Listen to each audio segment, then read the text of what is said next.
morning, everybody. Welcome to Detroit and the nice weather out there. It's a little cold, I guess. I've been living down south for too long. But this will be all about our atomic EFI, the throttle body, as well as the LS controller. And I'll briefly mention one of our newer products, the transmission controller, that'll integrate in with these two items. I'm going to go over the presentation, read the slides. If anybody has any questions, feel free to ask. Just raise your hand throughout while I'm presenting. That's fine. I'll have to repeat your questions so we can hear them on camera. But feel free to raise your hand throughout at any point if you have any questions. All right. Our philosophy for EFI is make it simple enough so that a regular car guy can install it, have as few wires as possible. Eliminate the need for a laptop by using our handheld. Make it self-learning, basically so the O2 sensor can correct for fuel and rewrite in the computer to tables. So that way the more you drive it, the closer it gets and the more accurate it gets. It has to look good enough to show off. We tried really hard on our design to make it look like a carburetor and have as few wires as possible, so it's almost invisible underneath the air cleaner. It has to perform as good as it looks, and we can support up to 620 horsepower. Actually, our test motor that we use is about 650, and runs very well with that. The throttle body design is basically there to replace a carburetor. It's a Holley style 4150 flange. It's, we say, the easiest to install. We have very few connections, a power, a ground, some sort of tack hookup, whether it's off of a stock distributor or one of our distributors going to one of our ignitions to control timing. It's self-learning, again, so the more you drive it, the better it gets. I've looked at a few of them that customers have on their cars, and after 500 or 600 miles, the entire fuel trim table or volumetric efficiency table is correcting and dialed in almost perfectly, so they've got zero fuel correction everywhere. It works very well, and of course it looks cool under the hood. Like I said, it mimics a carburetor, so you can't see much coming out. Really, you see the one main power lead going to the big red power module, and possibly the coolant temp sensor wire coming off of there, and RPM pickup. So it's not many more than a carburetor with an electric choke on there. We try and keep the wiring package small. All the wires are tucked up inside the throttle body. There's a typical installation. Like I said, you've got on the lead going from the throttle body to the power module, you just have your RPM pickup, which would either be the 3-pin or the mag pickup if you're using one of our distributors, and then the coolant temp sensor. On the other side, you've got the battery, the ground, and the ignition wire. Fans are optional if you want to drive fans with it. Fuel pump out, we actually have basically a relay and a fuse inside of the power module. Can run a 15 amp pump easily, 20 amp pump for a short while, but a 15 amp fuel pump without any problems whatsoever. So you don't have to hook up a relay or external fuse or anything like that. It's all done internally. And then the wideband oxygen sensor that has to be installed. So the O2 sensor, you do have to put a bung in the exhaust, as with any feedback fuel injection system. The fuel rail is internal. We tried building in the sensors. We've got the fuel rail, fuel pressure sensor integrated into the rail. The throttle position sensor is integrated into the side of the housing where the ECU is also built in. The map sensor is also encased in there, so we don't have a large external map sensor or TPS where we have to have wires running out to it, and that's how we really kept the wiring down. We use more modern OEM technology on the throttle position sensor. It doesn't have contacts that can wear out or anything like that. So it's a very long-lasting sensor. Basically, it should last a lifetime. It's just a micro and a magnet. So It does support boost and nitrous. We have a nitrous input wire on there. It only supports wet systems, but that means you can do any horsepower level you want because the fuel is not being fed by the throttle body. So on the handheld, you can set up your air fuel at wide open throttle under the nitrous condition. Say you want an 11.8 or a 12.0 air fuel. Your normal wide open without it's a 13.0 or 12.8. And with the nitrous, you want an 11.8, you tell it that. And it will try to correct to that. So your nitrous is adding the fuel, but this will dial it in. If it's off by a half or a quarter of a point, it will dial it in and get right there. If we're controlling timing through that, through the throttle body as well, it has a built-in retard. So it has a step retard that you can tell it how much timing you want it to take out when that nitrous is activated. The boost, we can run up to 15 pounds of boost. The map sensor is actually about a 2.5 bar, but we just say 15 to be safe on that. 930 CFM on the airflow. The handheld is, oh yes, sir, go ahead, sir.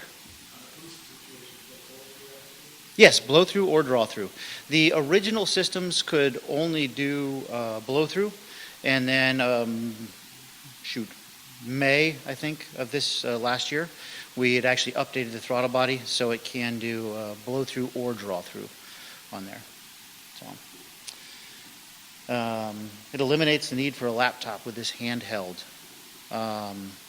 You set everything up. You set up your cubic inches. See, transient fueling, your air fuel that you want. What else? Fan temperatures to turn on the fans at. I think everything's fairly simple in there. The hardest part is probably the transient fuel, which is still, if you have the handheld in the car with you, takes 10 or 15 minutes to set up typically, doing a couple of transient throttles. It updates with the handheld as well. There's an SD card, so when we have software updates, we'll have a software update actually coming out in about a month or so that'll add some new features. And that's free on our website. You can just go to the website and download it, put the SD card in the handheld, and it'll update the units. The joystick navigates through the menus. You can view live data. There's a gauge screen as well as it's a gauge page and a data page. The data page is more of a large list, and the gauge page can actually be used to view RPM, air fuel, I think coolant temp, TPS, things, fuel pressure. On the gauge page, so if you want to use it as an actual display gauge and attach it to the dashboard or anything like that. A new update coming soon will actually allow you, as soon as you turn the key on, to go straight to the gauge page if you want it.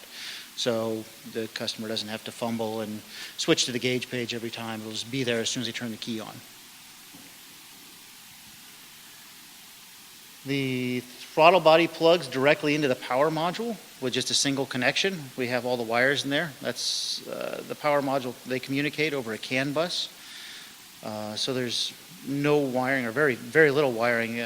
So the sensors can communicate with the main power module without the need for all the wires. There's just two wires that have to communicate back and forth to send all the sensor data over one line, which on the LS system is actually eliminates the wiring even more on that system. Fuel pump, again, no external relay, no fuse needed or anything like that. It is all included in there. It does have current protection, overcurrent protection, over temperature protection built into the controller for the fuel pump. The fan control wires, they are ground outputs, so they do need relays if you're going to hook them up to fans. They're two individual that you can hook up, and they also will control the IAC to help the draw on the motor when the fans kick on, and sometimes draw the motor down on the alternator.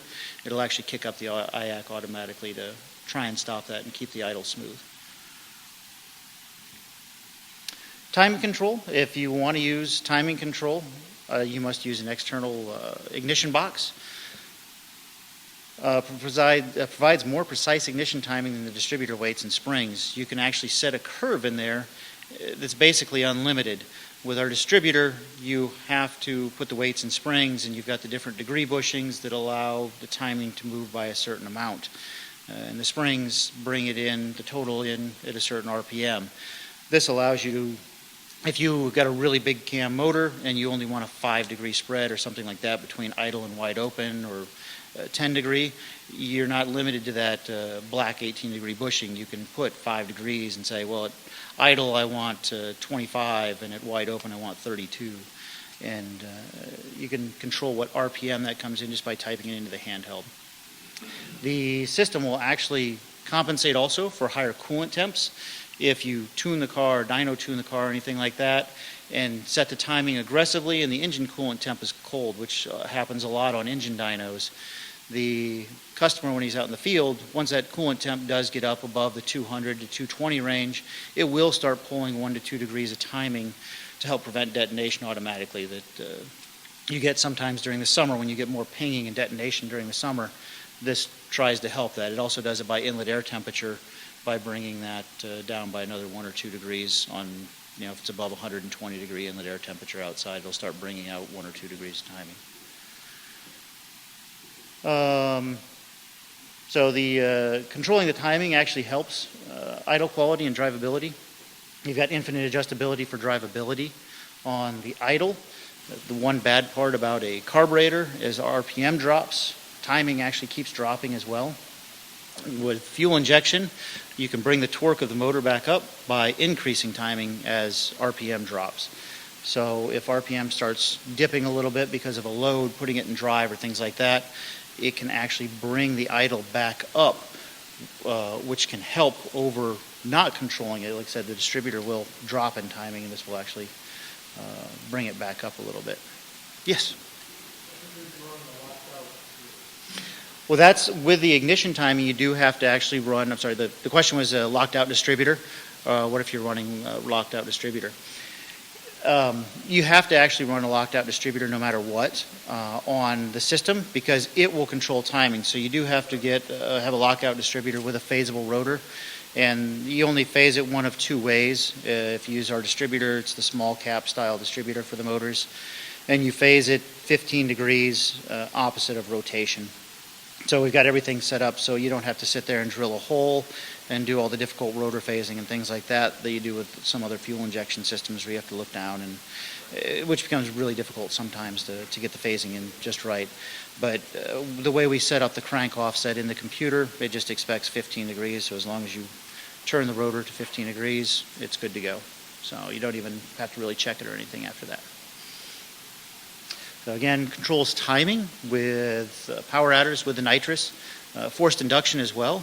There is a degree of retard per pound of boost, so if you put in your wide open throttle control on the timing and tell it how much timing you want at wide open, it'll go there, but if you start getting into boost on a forced induction application, it will start pulling however many degrees you enter per pound of boost. So if you want to take out a 1/2 degree or 1 degree per pound of boost, it'll take that right out of there. So there's no need for an external boost retard or anything like that if we're doing the timing control in the atomic throttle body. Any questions on the throttle body system? Yes? Does it have diagnostics? Yes. There is a diagnostic page, and you can come up after and take a look at it on the handheld up here. I think that one's working. Is it? Okay. But yes, it's got sensor diagnostics, O2 sensor, coolant temp sensor, inlet air, TPS sensor. I can't remember. There's 15 or 16 different diagnostic controls on there. This unit does not right now. There is no mill light on the throttle body system. On our next generation one, which will be upgradable, even the current generation, it's just the power module that'll be changed. The throttle body should remain the exact same, but the power module will have an extra wire for a mill light out. It'll be a ground output that you can turn a mill light on with. So, yes, go ahead. Sorry. Fuel pressure requirement. It varies depending on the motor. If you've got a bone stock 625 peak, you're going to want to run about 70 to 75 psi max. If you have a bone stock 305 from the 80s, you're going to want to run 25 psi. My own stock Jeep, it's a stock 76 304, so it's 145 horsepower. I run it right down to about 28 psi, and it runs fine.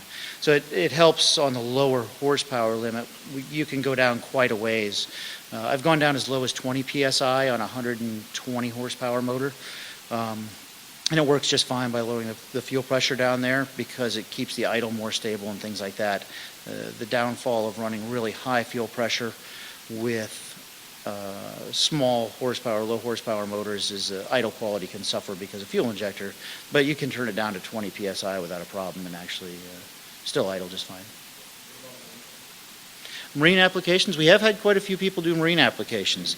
They use basically the newer fuel injection style manifolds. So they use the exhaust manifolds for fuel injection. They've got the O2 sensor bung and everything in there. The O2 sensor will function fine. The learning doesn't kick in as long as you're using a fuel injected style motor that has a thermostat. Normally they're running about 150 to 170 degree thermostats in that area. As long as it has one of those thermostats, it'll be fine. If you've got no thermostat and you're running 120 degree, 130 degree water temp, it won't ever go into learning, but it will be in closed loop. So the fuel corrections will still happen, but it won't write to the table, so it won't get better over time. But as soon as you break that 158 degree temperature threshold, it will start learning the fuel tables. So, yes? Once it's programmed with the handheld, you have to plug it in? No, you can unplug the handheld and put it away, so if you tuck it up under the dash and don't want the customer to have access to it or anything, it can be removed. So, yes? Applications? We've done 6 cylinders. We've had customers do 4 cylinders, V8s, anywhere from the lower horsepower limit, again, probably around the 100, 120 horsepower range, up to 620 horsepower. What's that? Oh, yes, correct. Any square bore intake manifold will work just fine. Yeah, or even the adapter flanges we've used on some of the old Quadrajet style intake manifolds, just use a spacer on there, the spacer adapter, and it has worked fine on there. Yes? The injectors are high impedance. Yes. Yeah, they're 80-pound high impedance injectors. So. Okay. Yep. Yes, sir. Pour vacuum, we have a few customers who have gotten it to work really well. We only recommend, so we say 250 degrees of duration and a 108 lobe separation angle. So we like to see about 8 inches of vacuum. Otherwise, the map sensor starts having some reversion, and you get a lot of crosstalk between the O2 sensor and map sensor, and they fight a lot at idle. If you keep the RPM up just a little bit, like I said, our 650 horsepower motor's got a very healthy, it's actually a little above 250 degrees duration. As long as we keep the idle up around 11 to 1200, it's perfectly fine. A Dominator style or multiple setups, we don't have a Dominator style yet. The market just hasn't been quite large enough yet to go into that. We are talking about a larger horsepower one, and as far as the duals or having multiples on there, we are looking at that as well. We've tested it on the dyno and it's tested very well. We just haven't got anything ready for production as of yet. Yeah, it's just it's got to be volume and everything else. But yeah, the duals, there's an interest that keeps kind of going up and down in the duals, and we keep talking about it, and so we've tested for it, and we know what needs to be done and things like that. So as far as the single O2 sensor instead of duals, we can only control one bank of oxygen or of fuel. It's both. It's going into a common plenum. So even if we had 2, it could be there for diagnostics, but it adds a pretty large cost to the system, and it can't actually control the system with, say, a dual plane manifold. You can't lower the side, one side of the fuel, and hope it corrects that side because it'll lean out both sides with a dual plane manifold or something. Cold start, we've tested all the way down to 0 degrees. I haven't been able to go below that. It's hard to get below 0. Yeah, there's not. Yeah. Down in El Paso, it's very hard to get below that. Yeah. It seems to do very well in 20 below, and through experience, the curve continues down and adds more fuel at negative 20. It may not be 100% perfect there. At 0 degrees, it started very well. If you are doing timing control as far as the distributor goes, you do have to upgrade. There's no way to lock out a stock distributor or phase the rotor. I guess you could weld the distributor and lock out a stock one, but there's no way to, there's no way to phase the rotor on a stock distributor. So you do have to use one of our distributors so you can actually move that rotor to bring it in for timing control. And the phasing part has to do with the way the distributor moves. Anytime you do the key off, it actually will sit there and recompensate for altitude, as well as if you start tipping into the throttle and get to a certain load point on the throttle, it will automatically start recorrecting for atmospheric pressure. So we tested, we tried going from about 1,200 feet. We went up to 10,000 feet without shutting the car off or anything else. Maintained air-fuel ratios and did the same thing. We came back down from that altitude back down to the 1,200 feet. Or as far as fuel pumps, you can get the master kit that does come with a fuel pump. It's an inline fuel pump, though. If you want an in-tank, the Phantom it's very clean, and we do recommend that system. It works very well. It's hidden inside the tank, and we haven't had any problems with it. We've used it ourselves, as well as had many customers use it. There is return. You can do non-return, and if you do an in-tank system, it's actually you can get away with doing a returnless style. You can do a returnless style on the frame rail, but with heat, it can cavitate without a return. But in the tank, my own personal vehicle, I run a low fuel pressure, but I've been driving it for 2.5 years now. And it's an in-tank pump, and I haven't ever had it cavitate at all. And not vapor lock. Vapor lock's more on the outlet, but on the inlet, the cavitation on the inlet side, absolutely. Yep. No problem. Anybody else? Oh yeah. Good.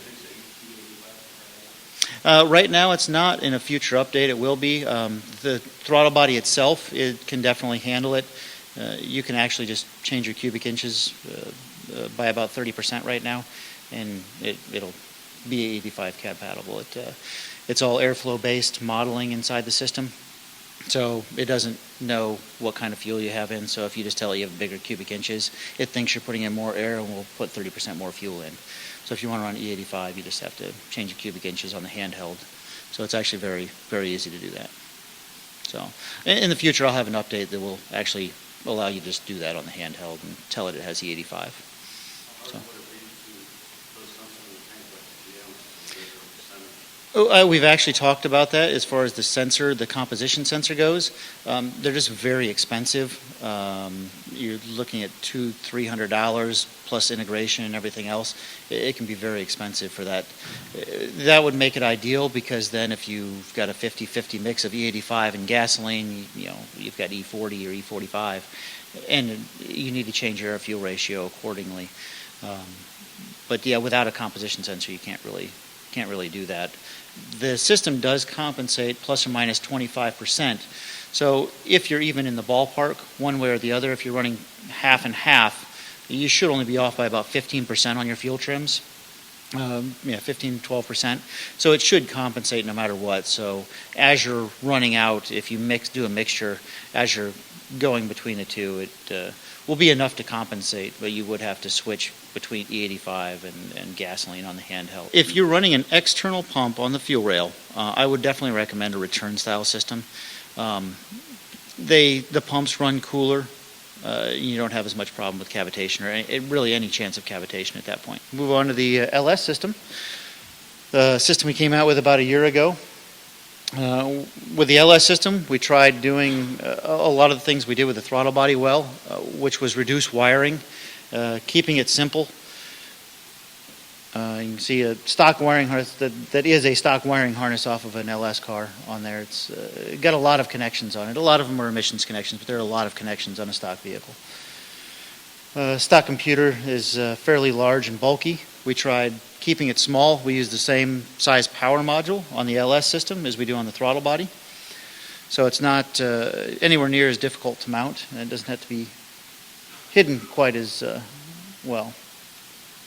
The tuning tables and the wiring schematics, don't have to worry about any of those. We got rid of that by actually labeling and pre-wiring most of the sensors.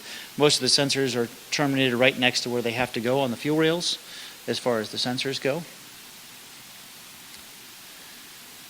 We don't have the big wiring harness and the electrical distribution block.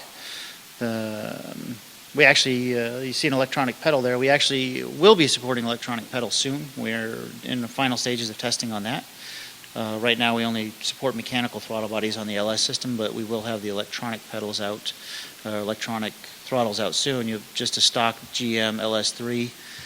We tried selecting the cheaper of all the GM throttle bodies and pedals, so they're easiest to install. Basically the same ones that come in the E-Rod kit would be used on our system to keep the cost down for the customer. That's the entire kit, minus fuel system, but the power module, the handheld, that's all the wiring. The main wiring, there's only one wire that goes between the fuel rails and the power module. Actually two, I'm sorry, the power wire and the CAN bus wire. So that way we can keep all the sensor wiring out of the way. The sensor wiring stays very short and stays right there on the fuel rails itself. We do that by actually integrating the ECUs. There's ECUs on each fuel rail. So the sensors feed information back to those, and they're all driven by that, and the microprocessor there sends the information back to the power module over the two wires, instead of having 8 or 10 sensor wires and all the fuel injector wires having to run back to the firewall. There's only the, you can see it up here, it's one fairly small wire that goes between the two, or appears to be one wire. It's self-tuning. The menus on the handheld are part number based with stock GM part numbers. We have all the stock GM, as far as I know, all the stock GM map sensors for LS motors from 97 to 2012. Map sensors, fuel injectors. You actually just put in the part number. You can look on the injector or the map sensor and put it in, and it'll do the calibration automatically for you, so the customer doesn't have to do any setup on different map sensors, things like that. Injectors, all the fuel flow rates and everything are there for the part numbers. If you have a custom map sensor or custom injector, though, say you want to run a 90 pound per hour injector or something like that, that's just fine as well. You can actually enter custom and just type in the flow rate of the injector, or put the curve of the map sensor in there. It has sequential fuel and spark. It does support boost and nitrous. The fuel rails, boost-wise, you can get right now you can do a 2.5 bar map sensor in there. So if you're running a full 24 pounds of boost, it's 1,600 horsepower in that area. We say the fuel rails support 1,000 without a problem. They're actually -8 internal. So if you do a -10, Ying up a 1,600 is really not a problem at all. It does control variable valve timing. It auto-selects the 24 or 58X reluctor wheel. You don't even have to know which one's in there. You do have to have the right sensor in there and the right pigtail plugged in, but as long as you have the right sensor in, you just turn it and it'll auto-detect the crank and the cam sensors. Throttle-by-wire capable. Like I said, that will be coming out very soon. It is being driven around right now every day. We've got a few cars driving around with it doing testing, and it's performing very well, and just have to do the final calibrations on it. Handheld, same as the throttle body. It's operated with a joystick. It's menu-based, preloaded with, again, as far as I know, every LS motor, even the Australian versions and things like that. If you select the motor, it'll automatically select the given fuel injectors that came on that motor. So if you have a stock junkyard motor and you know what it is, if you type that in, it'll automatically fill in the injectors and the map sensor that came on that motor. If you don't want to use that one, then you can change the injectors and map sensor if you're using a different one. And it is preloaded again with the popular fuel injectors, coils, map sensors, things like that. Cams, you can do this, the stock mild or a performance camshaft, again up to about 250 degrees duration. So the map sensor, as long as we're drawing about 8 inches of vacuum.